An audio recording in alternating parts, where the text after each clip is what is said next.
미국의 말을 우리가 사실 좀 긴장하고 들어야 됩니다.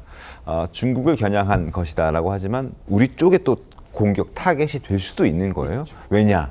일본을 보면 우리가 전혀 또 안심을 할 수가 없습니다.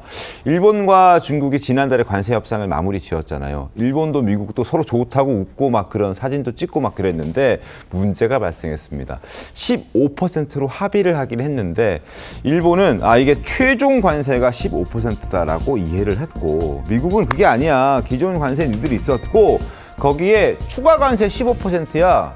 이렇게 이해를 한 거죠. 그래서 기존 관세 플러스 알파 15%가 붙는다. 이거 완전 다른 얘기잖아요. 그렇죠. 그래서 일본이 뭐 5,500억 불 우리 돈으로 뭐 우리 예산보다 더 많은 돈을 700조. 투자하기도 하고 그런 얘기를 했는데 이거 완전 뒤통수 때리는 얘기 아닙니까? 이거?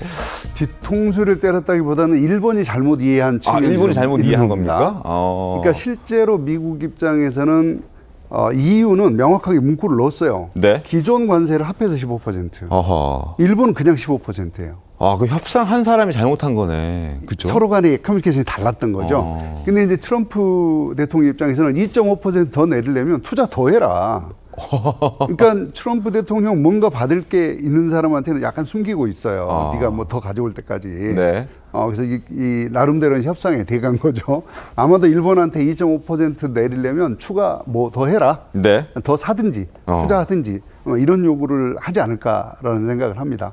우리는 기존 FTA 한미 FTA 때는 0%잖아요. 네. 그러니까 15% 그대로 관세를 맞으면 되기 때문에 네. 우리 입장에서는 조금은 더 안심을 할 수 있으나 이게 지금 이 품목별 관세거든요. 그러니까 네. 상호 관세 15%와 품목별 관세 15%는 다른 얘기입니다. 네. 그래서 품목별 관세는 이제 반도체는 시작을 했고 뭐 100% 시작해서 좀 나오겠죠. 네. 바이오 나올 것이고 철강 얘기 나올 거고 이때마다 무엇인가 더 요구를 할 겁니다. 이 부분에 대해서 우리가 좀 심각하게 고민하고 준비를 하고 있어야 할 것 같습니다. 일본도 엄청 당황했을 당황하죠. 것 같아요. 얼마나 당황했냐면 장관급 강요를 미국으로 급파했습니다. 조기현 변호사님. 네. 그또 후속 보도로는 그것도 아니다라는 일본 정부의 또 공식적인 발표가 예, 있는데 그건 트럼프 입을 봐야지 뭐 자기들이 그게 발표한다고 그 결론은 아닌 것 같습니다.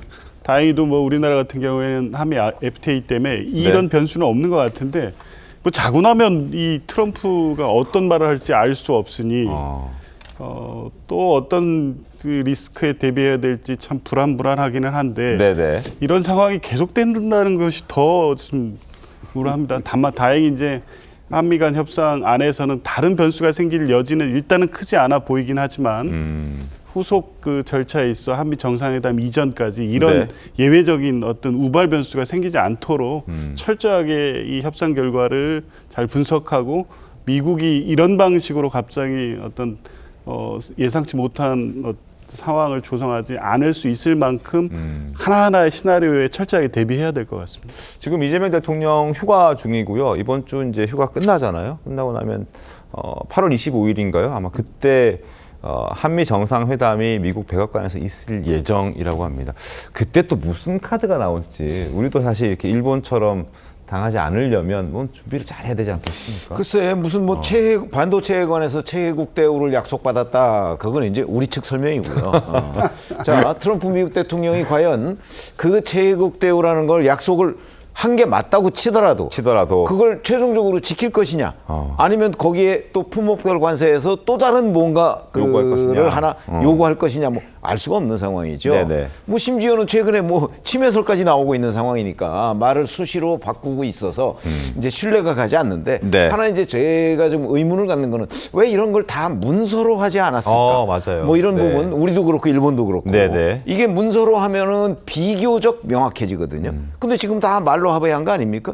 더군다나 이게 그 말로 합의해놓고 해석이 양측 간에 다른 다르고. 얘기인데 거기다가 이제 트럼프 대통령이 또 수시로 말을 바꾸기도 하고 뭐 이렇게 되면 여전히 리스크가 계속 유지가 되는 거죠. 그래서 이 뭐 우리가 여러 가지 대비를 해야 되겠습니다만은 네. 이 리스크를 최대한 줄이기 위해서 문서화하는 것도 한번 그 좀 방법을 찾아보는 게 어떤가 싶은 생각이 듭니다. 미국이 반대한 건가요? 문서 안 하겠다는 거? 아니요, 그거는 네. 이렇게 말씀드릴 수 있어요.